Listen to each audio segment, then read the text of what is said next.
Today, you're going to learn about regression tests. To make sure that you're paying attention when we go through all of this vocabulary, I'm not going to write it down. You need to listen to what I'm saying so that you can make sure that you get all the right words and the right blanks. I know that over half of you are just going to write down what I write on this paper and not listen to anything. So I'm going to make you pay attention. In this blank right here, I need you to fill in regression. A regression test provides a model for the relationship between two variables after data is collected.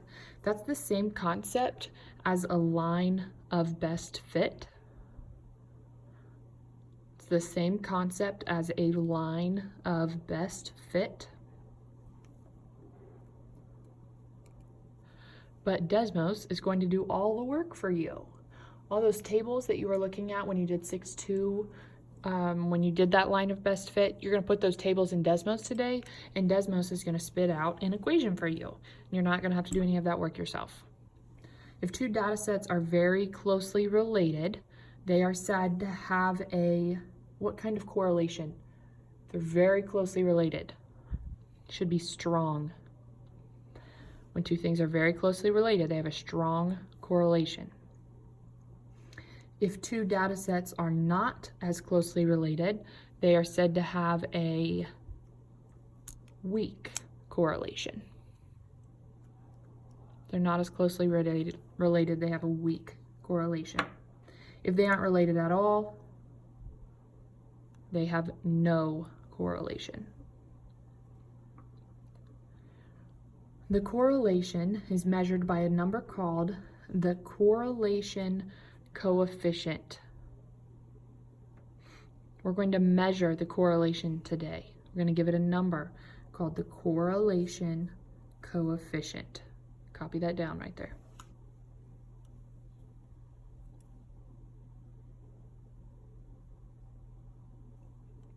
That value will be represented by the variable r. Let me tell you about some properties of r. R is going to go from -1 to 1.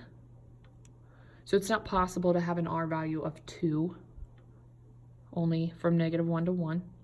If R is greater than 0, that means R is positive. There's a positive correlation, so that trend would be going up. If R is less than 0, that means R is negative. There's a negative correlation. That trend would be going down. When R is close to 1 or -1, which is why there's absolute value bars there, that means there's a strong correlation. The closer it is to 1, the stronger it is. The closer it is to 0, the weaker it is. So let me give you some examples here. I do want you to copy these in. A strong and positive example of linear correlation would have two dots, lots of dots, really close together and going up. Weak and positive, you could tell that it was going up, it's just not as obvious. Little to no correlation is all over the place. Weak and negative correlation means you can tell it's going down, they're just not very close together. And strong and negative is a very obvious decreasing trend. A lot of people struggle telling me that this is strong because the dots aren't that close together, but it is really obvious that that's a decreasing trend. And whenever that's obvious to you, it is going to classify as strong. I told you R is going to go from -1 to 1, right? If it's strong and positive, this graph would have an R value somewhere from 0.5 to 1.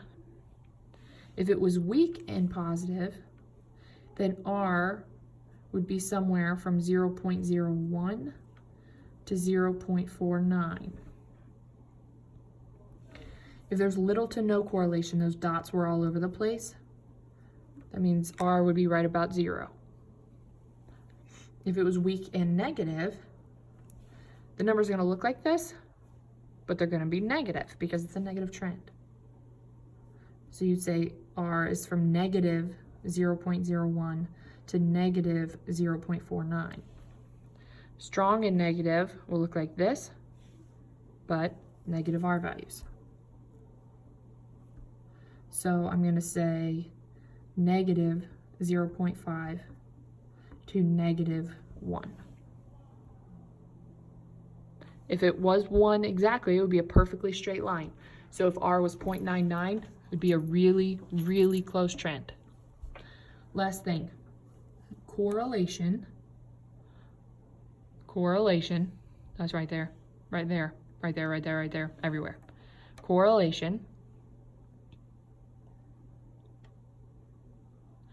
is not causation.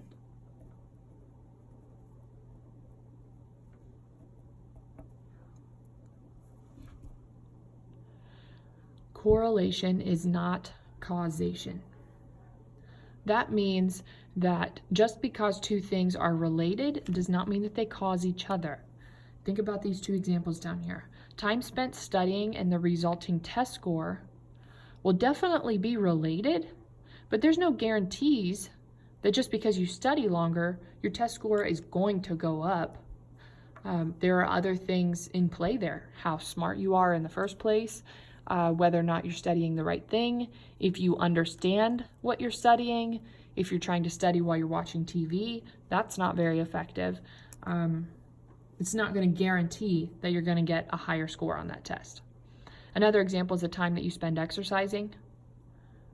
Probably you lose more weight if you exercise more, but there's no guarantees that that's going to happen. There's no guarantees that you'll lose more weight just because you ran an extra mile. What if that person stops at McDonald's on the way home every day and gets a Big Mac? That kind of cancels out all the exercise you did. It's not going to guarantee that you lose weight. These two things are definitely related, but they do not cause each other. You cannot say for a set of data that just because you exercise more, you're going to lose more weight. That's not a promise. Now move on in your agenda.